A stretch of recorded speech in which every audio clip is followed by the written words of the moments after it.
L'histoire du calisson est issue d'une longue tradition provençale puisqu'elle remonte au XVe siècle.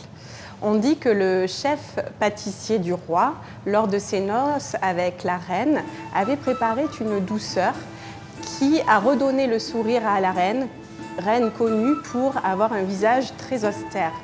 Elle a demandé au pâtissier mais quelles sont ses confiseries et le pâtissier a dit calinsoun, ce sont des câlins en provençal. C'est ce qui explique à la fois la forme du calisson et également son nom bien sûr. La recette du calisson est composée d'un tiers d'amandes douces et amères, de Provence et de Méditerranée. Le second tiers est composé de melons confits et cultivés en Provence et d'écorces d'orange qui viennent de Méditerranée. Le dernier tiers est du sirop de sucre. C'est la recette traditionnelle du calisson d'Aix depuis le XVe siècle. Évidemment, nous travaillons d'autres saveurs, mais c'est quand même ce qui fait l'essentiel de notre travail et la réputation de notre entreprise.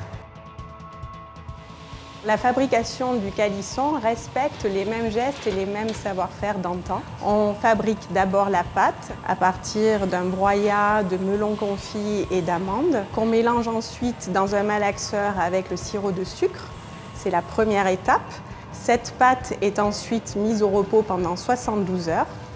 Puis on dresse les calissons, c'est-à-dire qu'on les met en forme et surtout qu'on y ajoute la glace royale à base de sucre et de blanc d'œuf.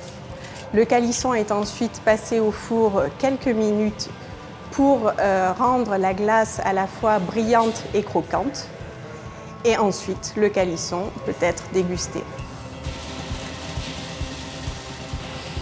Le calisson est produit tout au long de l'année, mais la fabrique tourne à plein régime au moment de Noël, où on fabrique 4 tonnes de calisson par jour. Le calisson fait bien sûr partie des 13 desserts provençaux, donc c'est vraiment ancré dans les traditions de Provence, mais notre volonté est aujourd'hui de le faire découvrir dans le monde entier.